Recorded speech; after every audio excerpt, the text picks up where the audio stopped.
if somebody is willing to break that silence and say, I'm not doing okay, you should take it very seriously, because it takes a lot for somebody to muster up the courage to say, I'm not doing okay, because there has been such a huge stigma for such a long time. That was Amber Smithson with Bakersfield Behavioral Healthcare Hospital. Amber Smithson is the Director of Business Development at Bakersfield Behavioral Healthcare Hospital. She joined the hospital about 6 years ago, and since then had a great privilege of helping to educate and advocate for mental health and addiction in her community. She's passionate about bringing awareness and doing her part to help reduce the stigma associated with mental health. In today's show, we discuss what is mental health and how to ask someone that may need help. Later in the show, we talk about all the services that Bakersfield Behavioral Healthcare Hospital provides. Welcome back to the Our 2 Cents podcast, the show where your local professionals sit down with an array of guests to hear their story and impart some wisdom for both business and life-improving skills. This is your place to hear business and community leaders discuss relevant topics that matter to you. And welcome to the show. My name is Troy Burton. I'm with the Robert Lynn Company. I'll be your host today of Our 2 Cents podcast. Before we get started in today's episode, I encourage our listeners to go back and listen to last week's episode. Our dear Scott Hansen went to the beautiful Tulare area to the World Ag Expo and had some amazing interviews. For those who don't know, that little farm show is the largest in the world right here in California. So check that out. Got a really cool guest today. Something dear to my heart, something that's very educational, and I'm excited to get the word about. Amber, we're happy to have you here today. Thank you for joining us. Can't get into some of the topics today. You know, mental health is something that I see quite often due to the fact I'm in the health insurance industry, but I don't think it's shared enough. I don't think people are educated enough, and I imagine it probably has a stigma. And today our goal is not only to talk about you and your service that you provide our community, but kind of the public awareness as well. So I want to start off with just saying thank you for your time and your effort and obviously your service. Let's talk about mental health when it comes to people understanding really what it is. What's the first thing that comes to you when you go out and talk to a group of public people? You know, I've already read some of your bullets, and so I cheated. I've already been to one of your workshops, so I have some insight. But, you know, if I knew nothing, what is it that you already know the questions are going to ask when you go up on that stage? What is it you mostly hear about mental health? Well, I mean, first of all, thank you for having me here today. But actually, you know, when we go out and we're talking to people and we're educating, because first and foremost, that's my number one goal, is to educate and advocate for mental health, addiction, bring about awareness, and provide resources to our community, because they are so needed and they are there, but a lot of people just don't know how to navigate their way around finding them or using them, you know, accessing them. And so typically when we're going out and we're having conversations with people, they want to know, you know, what does mental health look like? How do I get help? When do I know if it's serious or not? And then, you know, they want to know what the resources are. They want to know how we're different from current behavioral health and recovery, or they want to know, you know, how can they access us and not access somebody else, or do they have to go out of town? So there's lots of different questions that they'll ask, but usually I just always start with, you know, let's talk about mental health. Let's talk about what that looks like, and let's talk about how much it affects our community. 1 out of 5 individuals. And there's so many, it's a narrow word, but a broad spectrum of maybe physical elements or mental elements. You know, it could be depression, it could be anxiety, it could be bipolar, it could be schizophrenic. So I want to say when people say mental health, they're probably thinking more on the severe side, and they don't realize on our day-to-day situation, you know, we all deal with maybe anxiety. There's Phobias. Phobias. Yeah. Absolutely. So I remember the last workshop I was in with you, you kind of said, you made us all stop and take a deep breath. Yeah. What was that all about? So one of the things that, you know, one of the advantages of working in the mental health field is that I get to be around some amazing individuals, amazing doctors, amazing therapists who teach me some wonderful techniques. Okay. And so one of the things that I learned a long time ago was learning how to just relax our mind, relax your breathing, and slow down your heart rate a little bit. Because when we are anxious and we're overwhelmed, our heart is usually racing. And so one of the first things that I always teach people is to stop for a moment, put both feet on the ground, and breathe in through your nose for the count of 5, hold it for a count of 5, and breathe out through your mouth for a count of 5. And if you do that 3 times, your heart rate will naturally just start to go down a little bit. Everything will just, you'll notice that all of your breathing starts to calm down a bit. You start getting a little bit better blood flow. Everything starts to just be a little bit easier. So I'm going to give you a little credit, Amber, because I heard that about a month ago. And since then I had my physical, but I struggle with anxiety when it comes to blood pressure in the doctor's office. I've heard many people call it white coat syndrome. So I actually told the nurse, same nurse I've had for many years, that if she could, I would like to test my blood pressure 3 times. She said, why? And I says, well, I have a little anxiety. She goes, how long have you been sitting out there? I said, just a few minutes. She goes, okay, no problem. So my blood pressure came back high, and then she says, okay, now take a breath. And so I remembered, and I did the exercise you did. She came back about 5 minutes later, still a little high, and then the 3rd time I was normal. And so you already made an impact on me personally. That's wonderful. Even though I knew that I could try it, I didn't know how to do it. But I've heard people saying you need to calm down. And yeah, but when because I check my blood pressure on my watch every day. It's a fitness watch. And as soon as I push the button, I have anxiety immediately, and it's hot. So I've gotten one now where it measures it throughout the day where I don't even know it, and it's normal. This is all mental things. So my point is you've already made an impact. So well, I'm glad. Appreciate that. I'm glad. And of course, as soon as somebody says, oh, just calm down. Exactly. That's never going to. Would you relax? Yeah. How you like that one? That's going to get me the opposite direction. That's my point exactly. So what are some of the things that I don't really want to talk about employers, because that it involves them. But we're talking all walks of life. People retired, working, young, old. You threw some things out at me earlier that I was kind of, thrown back about young folks dealing with mental health. Oh, yeah. Let's talk about some of those things that they're worried about and some of those statistics that we're dealing with. Yeah. A recent survey was done, and it was, and of course I don't have the numbers in front of me, but I want to say it was like 76% of adolescents are coming back saying that they are struggling with anxiety. And so when they started to talk to them about what they're anxious over, there was a lot of different things. And one of those was worrying about grades. They were worried about being isolated, and they were worried about self-image. And so recently we were able to do some wonderful workshops with a local high school where I just spoke to the teenagers and said, is this true? Is this accurate? What are you guys worried about when you guys get stressed and there's anxiety? What does it center around? And it was in par with everything that survey had come back telling us. And that's, worried about their future and their grades. And what am I going to do once, high school's over with? What am I going to do for the rest of my life? Because all of that's on their shoulders at an early age. They're worried about extracurricular activities, trying to figure out how to have enough time for everything. There were several students that told me, it's not only what I'm doing at school, but then also making sure that I'm making my parents proud. And are they okay with what I'm doing and the decisions I'm making? And, because they really want me to do X, Y, and Z when I get out of high school, right? And so trying to live up to those expectations. And then, of course, social media came into play because, they were talking about their body image. And I asked them, I said, do you really think, honestly, that what you see on social media is reality? Like, do you believe that everybody's living filter free? And they're like, absolutely not. And I said, okay, but it still doesn't take away from the anxiety they feel for not living up to. Sure. And time management with young folks today, taking on full loads, playing sports and extra activities, then going home and living life. And by the way, get your homework done and get in bed by 10:30 and get up and do it again tomorrow. Absolutely. When I first heard you ask the question, I looked at Mariah and I says, their biggest worry is losing internet connection right now.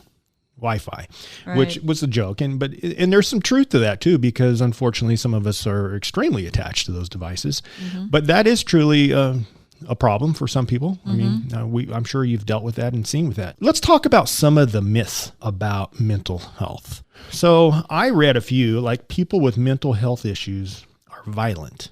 That's so not true. So that's kind of, this is what I was talking about when you first step up on that stage and you got a fresh audience that's probably done zero homework, and they just have this idea of what mental health is all about. Someone with mental health diagnosis will never be normal again. Which I hate that word. Yeah, that's true. I hate that word. Taking a pill cures mental health problems. Yeah. And people just say they're depressed to get attention. Yeah, so all of those really bother me for one reason or another. First of all, statistically, people who engage in violent crimes aren't or don't have a mental health diagnosis. And people who have a mental health diagnosis are not significantly violent. And so the two and two, they don't go together, Mm-hmm. However, and this is just my personal opinion, I think that some feel like they have to figure out the why behind the violence. And so sometimes that's easier just to blame, but it's not true.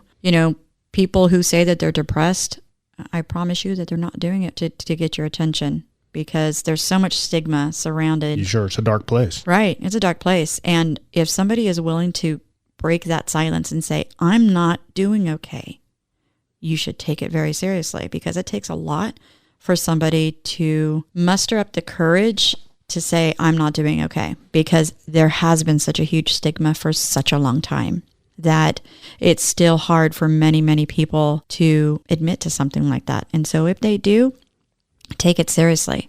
Yeah. I can't imagine someone choosing to be depressed before attention. I know we're going to get into some COVID talk, and we all have went through a couple of years of COVID and lockdown as well. And I personally work from home, and during that time, there would be 2 or 3 days that I realized I haven't even been out of the house. And the anxiety that I got of fear of going in depression alone bothered me enough to give me the keys to the mailbox. I need to walk down the street and see the wind blow and hear the dogs bark just to know that it's still okay. I just have put myself in a box, cabin fever type thing. Mm-hmm. And so I can't imagine anybody choosing to do that electively.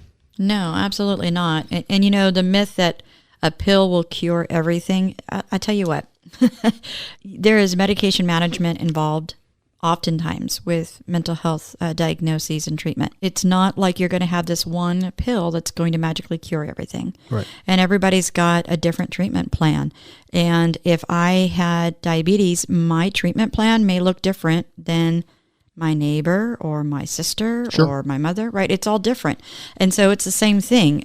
An illness is an illness, and you treat it to that person. So it's not on or off. You either have it or you don't. You might have a slight case, a severe case, a mild case. Right. Gotcha. Just like anything else, like you said. Yeah, just like anything else. What are your numbers? However they measure that. Yeah, absolutely. Through testing. And let's talk about depression. And I would say this, probably national statistics, 200 million people are affected by depression. Now, when I first read that, I just thought, is that people affected with a diagnosis or just people around people with depression? Do you know? I'm not sure about that specifically, but I wouldn't be surprised if it wasn't a diagnosis. But I would believe that it would be a diagnosis if 1 in 5 individuals are struggling. Yep. That's most likely a diagnosis because, and like I said in that workshop that we were in, in that group, and there's 60 some of us in that group, and if it's 1 in 5, there was quite a few individuals that may have been struggling, and that's all diagnoses, right? So you're looking at somebody who is struggling with depression, somebody who has got debilitating anxiety, because some people also look at anxiety as just one thing, like a blanket thing, like, oh, it's anxiety, instead of looking at the different layers of anxiety. So I may be anxious about speaking in public, but it's not debilitating. So there's a difference. Like when we started this podcast, I stuttered my way through the first 5 minutes, and here we go. Now we're getting a little more comfortable, a little anxiety, here we go. Yeah. Same thing as when I go to the doctor. I don't typically struggle with it, but the second I know you're going to check my blood, my heart rate goes up. Right. So yeah, it's kind of circumstantial. Mm-hmm. Let's talk about how somebody deals with somebody that might be going through some type of a mental illness. How do they address these people, or how do they communicate to assist them? What's a good rule of thumb? Honestly, let's just talk about it. And I think that historically it's been difficult for individuals to start having that conversation. And I can understand that, but the simple fact is we need to have the conversation. And that just kind of looks like I noticed that lately you seem to be struggling. You seem to be really sad, or you're not, you don't want to come out with us like you used to. You're not yourself. You're not yourself. What can I do to support you? Mm-hmm. Do you have somebody that you can speak to? Would you like me to help you find some resources on who you could speak to? Right. Have you talked to your doctor about this? Are you getting the help that you need? And if they're saying no, then we need to take that a step further. Okay, let me help you find the resources to get you some help because I'm concerned about you. And that's okay to say. And like I had said that day, some of the myths are, we don't want to talk about it because then we're going to bring it up. And then we're going to put it in their head. No, that's not the fact, right? The simple fact is, if I'm depressed, if I have anxiety, if I have any kind of mental health concern, you talking to me about it is not going to be like this light bulb moment and I'm just now realizing it. I know. I'm learning too as we go through this. And, there's a thing called an intervention, but I don't know. That could be more on the addiction side than more on the mental health side. I mean, do you think most people that are struggling are really hungry for people to reach out and help them? Or do you feel like maybe they're in denial as well and want to, not admit that they're struggling? Well, I'm sure there's all cases. Yeah, I'm sure there are people that are in denial no matter what it is. My thing is that we just need to reach out regardless. We need to take that first step regardless. Regardless of whether or not they come back with, no, I'm fine, no, I need help, no, I'm struggling, whatever it is. If we notice a significant change in somebody's life that's close to us, we need to speak up and we need to say something and we need to ask them, how can I support you? And let's get some help. And even if they kind of push back and go, no, I'm fine. Well, okay. And then check back in with them again. Right. And again. Right. And again, until maybe they're willing to get some help. Yeah. Let them know that you really seriously care about them. Absolutely. You're not just doing it because you should. You're doing it because you care. Yeah. This is something that I have no knowledge of. I love talking about things I know nothing about. But I'm aware that we have a problem, and I'm referring to California, and it's probably national, but I live here, and this is what I see. And there's a lot of homeless people, unfortunately. And I don't want to put a label on all those homeless people and say they all have mental illness. However, I have seen many do certain things, perhaps on a corner of a street or whatever, act out, if you will. Do you know? Or is there statistics? Is there any measuring tools? Is there anything out there that can help people understand some of these homeless? I mean, I'm not for homeless and I'm feel for homeless and I don't give them money on every corner because I know there's a lot of programs and there's a lot of things that weigh into it. There could be addiction. You don't know their stories. And trust me, I don't like the properties that they're defacing and all the things that come with it and the littering. But there's two things my father taught me is you may not know their story, so don't judge them. They could be sick mentally or physically. And what really bothers me if they fought for our country as a veteran and they're homeless and they're not being taken care of. Right. Do you know any stats when it comes to mental illness and the homeless? So unfortunately, I don't know statistics when it comes to homeless specifically. It's difficult because you see them and you don't know their story. And if it were up to me, I want to help them all, like I'm sure most of us do. But unfortunately, if there are statistics out there, which I'm sure there are, I don't personally know those statistics. So if they're picked up for whatever reason, for a crime or whatever, and they are definitely have signs of some type of mental illness, do you get some of those patients, if you will, or do those folks go right to the county facility? So, and it's a really good question because a lot of people don't really understand how that works here in Kern County. So individuals who have Kern County Medi-Cal, or they don't have any kind of payer source at all, or they have any kind of variation of Kern County Medi-Cal, if they are struggling with mental health, Kern County prefers that they go to them first. So that's typically Mary Kay Shell up on Mount Vernon, right? And they go there first, and if they meet criteria to be hospitalized, then at that point, that facility will refer them out, or sometimes they can get them into an outpatient program, and then, of course, that wouldn't be a hospital stay. And so sometimes, we get people from all over, right? So, if we happen to be, because we are a facility that they would refer to, and so sometimes they'll send people to us. They may send them to Good Samaritan or Crestwood or the inpatient psychiatric unit. at Kern Medical. So it just kind of depends. We are the only hospital here in town that takes children and adolescents. We're one of only 11 hospitals in the state of California. That blows me away. I know, that take children and adolescents. So, that means that we have a significant responsibility to help our youth here in Kern County. 11 in the whole state of California. Yes, I know. So I would go out on a limb to say these folks that need care are not getting it. I mean, the resources are scarce, and especially like even in Fresno. Fresno has even less than what we have. That's crazy. And Fresno's huge, right? And it's it's our neighbor to the north. Sure. And they have even less resources than we do. Amber, do you know suicide rates in the state of California or nationally with adolescents? So suicide is the second leading cause of death, and it's only second to accidental deaths. So that speaks volumes. Yes. It speaks volumes to our youth, and it tells me that they need our help. Mm-hmm. They really need our help. And when we say accidental deaths, right, that could mean anything. And honestly, the suicide statistic could be even higher. Sure could be. So, I mean, I know for us, we work with the Jason Foundation, which is a national nonprofit organization that helps us provide free suicide prevention curriculum to anyone who works with youth, including first responders, church organizations. We personally work with the majority of all schools here in Kern County, and we provide them this free curriculum. It's very turnkey.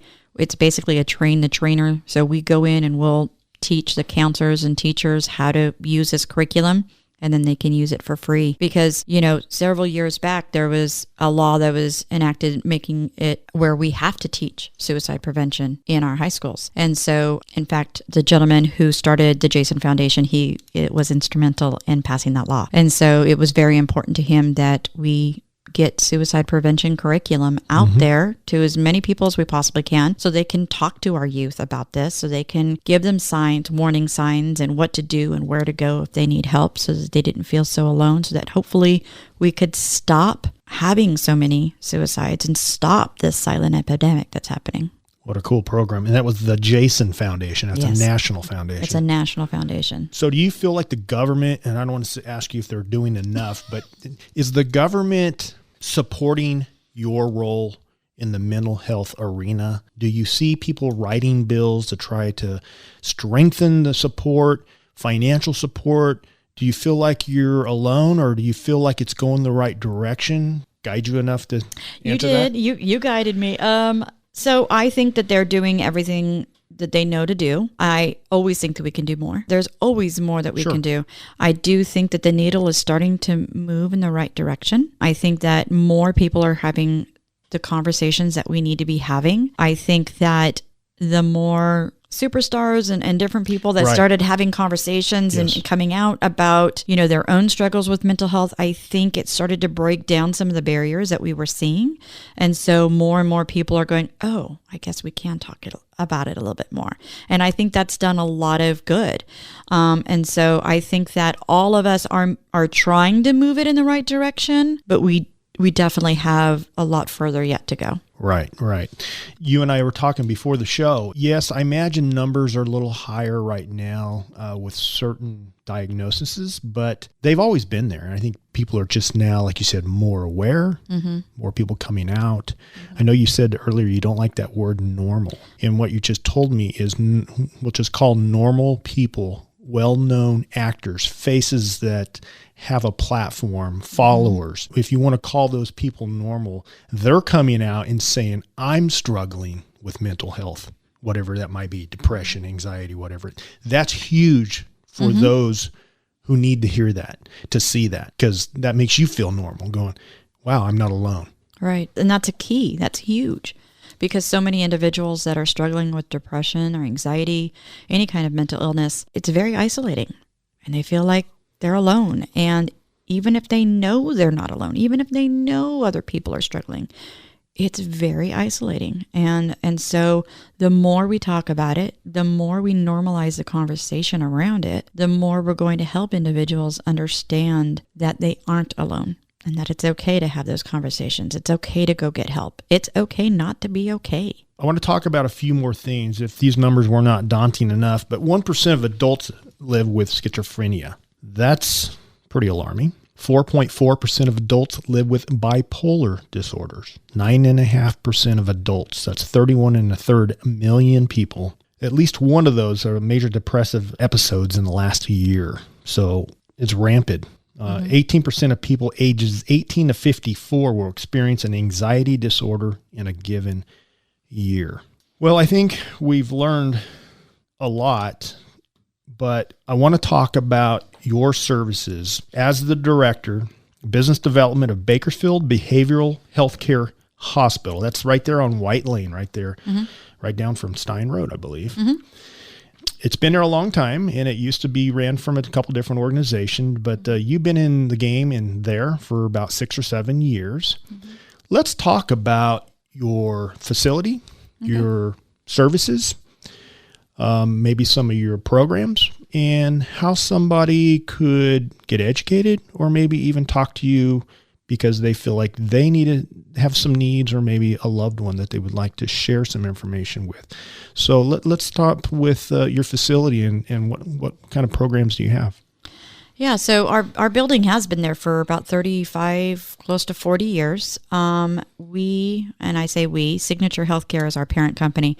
They purchased that building in October of 2015. And so we have been running that facility on White Lane, 5201 White Lane. We've been running that facility for 7 years. Did we do the math right? So about 7, 8 years now. I was like, hold on. It's the end of the day. I'm starting to lose my mathing abilities. So we've been there for that long. It actually is 8.8 acres. It's at that little corner. Is 8.8 acres. The hospital itself holds 90 beds. It is 2 stories. And we also have an outpatient program called Stepping Stones that is attached to the building, but separate from the actual hospital itself. And so within those 90 beds, we're able to have dedicated beds for our 5 to 12-year-olds, and then dedicated beds for our adolescents, and then dedicated beds for our adults. And then really we believe in a full continuum of care. And so what that looks like is if somebody comes in a crisis, we're going to hospitalize them. We're going to stabilize them. They're going to get a full treatment team, which means a doctor, a therapist, nursing, case manager, everything. And they're going to work together to get them out of their crisis phase, to get them stabilized. And then they're going to step them down into one of our outpatient programs where they can continue their treatment, but they can be home and continue their treatment. Because when somebody is in a healthcare crisis, everything gets interrupted, right? Your whole life kind of turns upside down. Yes. And so we want to try to help mitigate that as much as we possibly can. And so getting them stabilized and then getting them into an outpatient program where they can then come 3 days a week, 3 hours a day, and continue that treatment, continue to get the skills and the tools that they need, continue with their medication management if that's needed, see a doctor, see a therapist, do all of those types of things. And so we're able to help with that aspect for anybody that's 13 and older. So now that doesn't mean that somebody has to be hospitalized in order to take care of or to take advantage of our outpatient setting. They could actually just come in and go, you know what? I'm struggling, and I need some extra help, and I need a little bit more help than what my therapist can give me once a month or once every other month, depending on the kind of, therapist they have. And so we're able to do that, and we're able to work in conjunction with their therapist, their outside therapist, and get them that additional help that they need. And we offer several different time zones for those programs so that way it'll work best as best as possible with their schedule, because we're trying to keep them in school or keep them working and still be able to help them. Right, because even I may not be familiar with the programs available anywhere. I've heard terminologies. I've heard 12-step programs my whole life. I've heard, committing people for 30 days.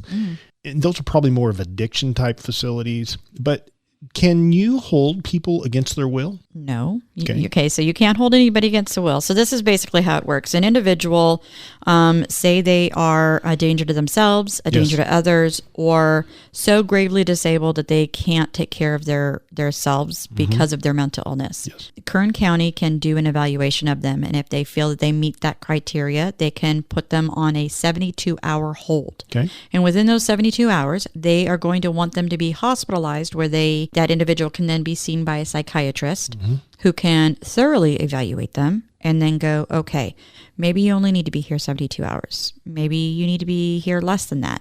Okay. Maybe you need to be here longer than that. Now, if at the end of the 72 hours, they are still meeting that criteria, and I mean, they are a danger to themselves, danger to others, right? And they refuse to get help. Yes. And it would be dangerous for themselves or others if they walked out that door. Right. Then absolutely the doctor can extend that hold and say, okay, now I need you to stay here a little bit longer until we can get you stabilized. Got it. And as soon as they're stabilized, then that hold is rescinded and they're free to go. But a lot of individuals come into us, and they are not on any kind of hold. They just voluntarily walk in and say, I need help. And so they come in, they get help. And when they say, okay, I'm good to go, then as long as they're not a danger to themselves or anybody else, and they're free to walk out the door. The bottom line is that we want to make sure that everybody's safe. Safety's number one. Right. And the reason why I asked it, because again, I don't know. And I think some other people might have the same question that I have. I've heard of stories. I've probably even experienced it. I'm an adult. I raise kids, and sometimes kids make bad choices. And I've heard of people finding out their kids are in trouble and they're into drugs. And you know what we're going to do? We're going to go pick up Johnny, and we're going to take him and we're going to admit him to a hospital.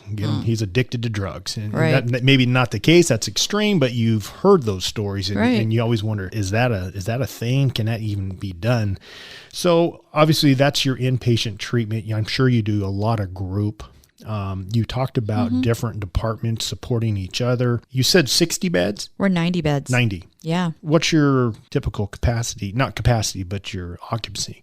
Well, I mean, right now we're sitting at only 60, and that's because of staffing. Like, we don't have enough nurses. I've heard that before. Right? And that's kind of echoed everywhere, nationwide. They're struggling to find nurses. So if you could fill the room, that you couldn't do it because you don't have the people to support it. We could definitely fill the beds. Oh, that's too bad. Yeah, we definitely have. So not only we have only 11 hospitals in the state, we have a shortage of people, and the hospitals we have aren't even full. Right. Right now we've got 30 empty beds that are sitting there empty because we don't have nursing staff to be able to safely take care of those individuals. And so I'm putting you on the spot because I like you and I love what you're sharing, because it makes me emotional to hear this.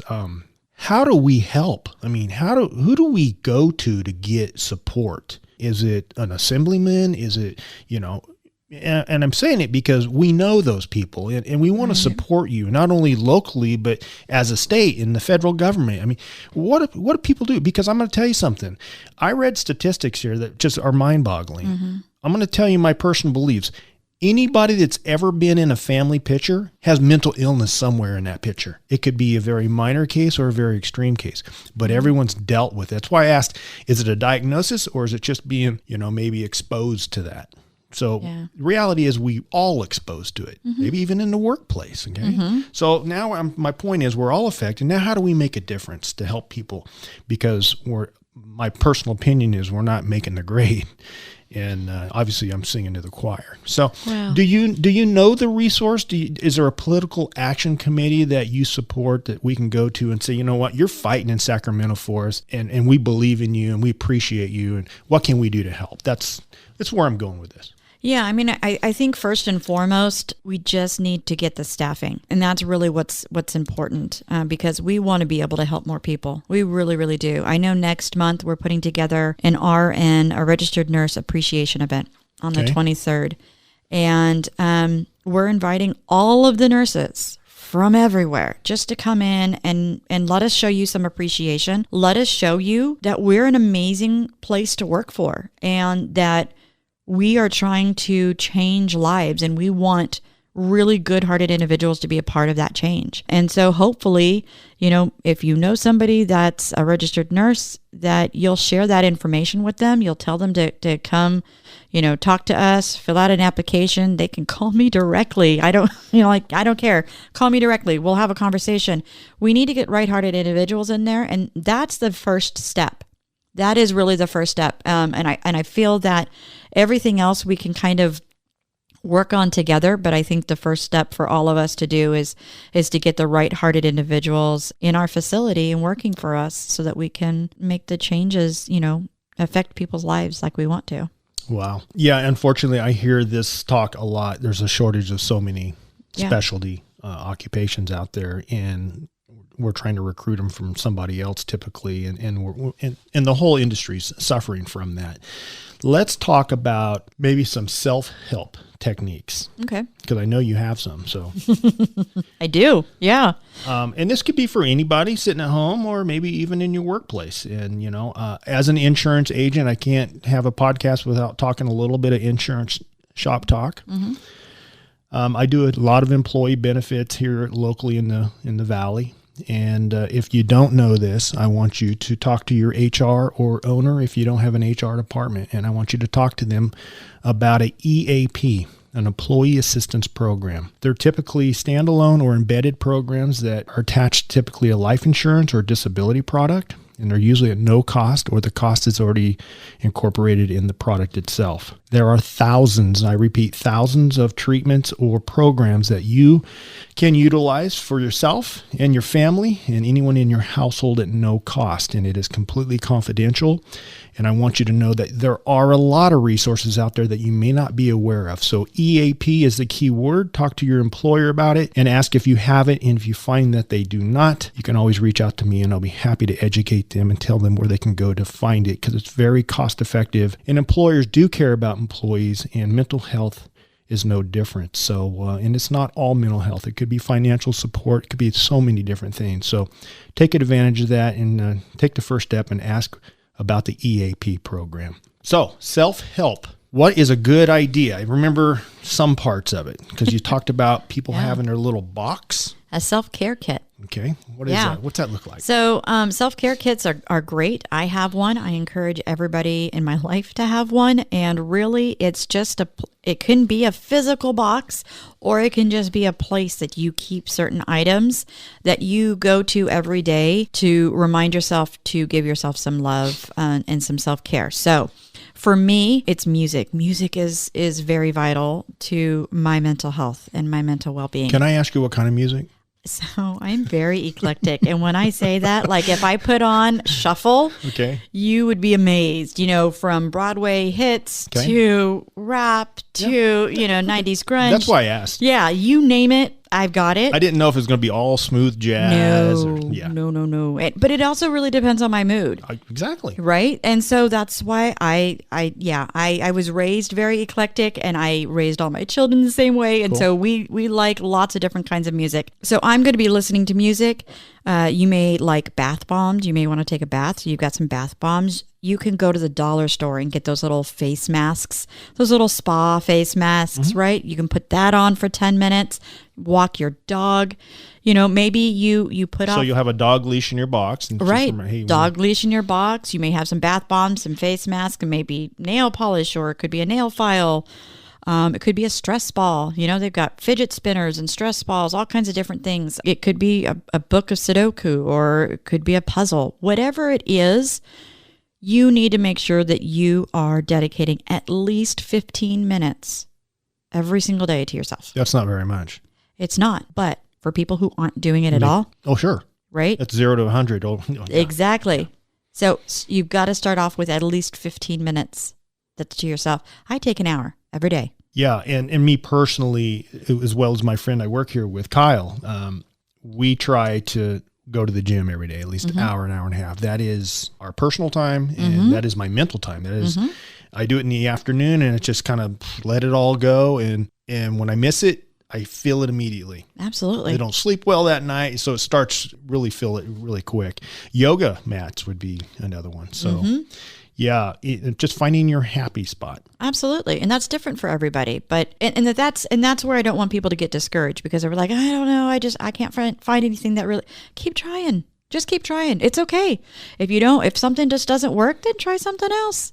But find what helps you kind of refocus, recenter, reground yourself, help you just kind of get the day out of your mind for a little while and just focus on yourself. And if that's reading, if you can meditate, if that's listening to calm music, then that's fine too. Whatever it is, what works for me isn't going to work for everybody else in my household. And that's okay, because it's about your mental health, not theirs. It almost sounds like breaking the cycle is what needs to be done.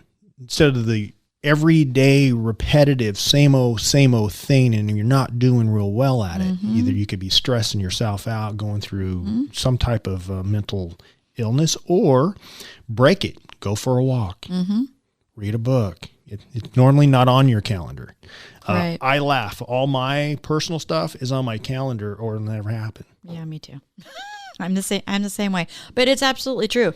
If you break the cycle of where you're at. So sometimes when I can feel myself getting stressed or overwhelmed or anxious, even just breaking where I'm at. So getting myself physically out of that environment, just maybe going for a walk. And so sometimes I'll do that. In the middle of my workday, I'll go, you know what? I just need to take a walk. And I'll get up and I'll go walk around the hospital, like physically outside, walk, maybe do 2 laps, and then come back in. And it's amazing how much it helps. No, I completely agree, especially on a pretty day and there's sunshine, hear the birds. Right? Yeah. Absolutely. We don't do enough of that. Right. And engaging all of your senses really helps, right? The smell, the sound, the looking at things, feeling the air on being mindful and present to feel those things and to recognize those things. Because when you do that, you start grounding yourself, like back to our breathing exercises, right? It helps kind of ground yourself, and it helps you to start slowing your heart rate down, slowing your breathing down, and everything else. There's a lot of things that we didn't talk about, and we started off talking about mental health, and it's kind of been the topic of the day, and that covers a lot of different things, and we hit on a few things, but there's PSTD, there's addiction, there's grieving, and you guys service all those type of needs. Is that correct? Oh, yeah. Is there anything that we didn't talk about that we really need to get out and say, oh, by the way, we do this too? You did talk about adolescents. We do. Yeah. We help adolescents. We help those children. We help adults. We help first responders. We help individuals that are active duty. Individuals can come to us from wherever. And here's the thing. You don't have to have your doctor give you some referral to come in and utilize our service. Okay. You don't have to jump through all of these hoops. You just need to come in. Just come in. Make the call. And even if you don't make the call, right? Our doors are open 24/7. We're a hospital. Right. So our outpatient, of course, has a Monday through Friday kind of a schedule, right? Days and evenings. But the hospital, if you're in crisis, just walk in our door. But also know that there's other crisis hotlines out there, right? You can call 988. That's the Kern County Crisis Hotline. You can text HOME or TALK to 741-741. And that is the text crisis hotline. So even if it's not walking in our doors, please, please, please, just reach out and get the help that you need. That's awesome. Important. And I'm looking at your PowerPoint slide from the workshop I was in, and it has, I'm going to guess, I'm not going to try to count them. I'm going to say there's 15 to 20 different resources here, from your phone number to Kern County Crisis, grieving hotlines, Alcoholic Anonymous, you name it. There are so many. Even in the schools, I see so many. We will put this on our link of the show as well, and make sure anyone that's looking for this information, you can get that from the podcast link show notes. We have Amber Smithson, Director, Business Development of Bakersfield Behavioral Healthcare Hospital. Amber, you've educated us all a lot today. I appreciate it so much for you coming on, and anything we can do. You are a friend, and you're doing a great service, and I appreciate your service so much. Thank you so much. I appreciate that. This show has been brought to you by the Law Office of Kyle Jones, Troy Burton with the Lynn Company, CPA John Duffield, Scott Hansen Real Estate Lender, broker and investor, Dave Plivlich, President and CEO of the Marcom Group and MarcomBranding.com, and Amanda DiGiacomo. president of Atlas Financial Solutions. You've been listening to the Our 2 Cents podcast. Check out the show notes for links and more information about the show. Also visit our website at our2centspodcast.com or catch us on Instagram at Our 2 Cents Podcasts. If you've enjoyed this podcast, please subscribe and share with others.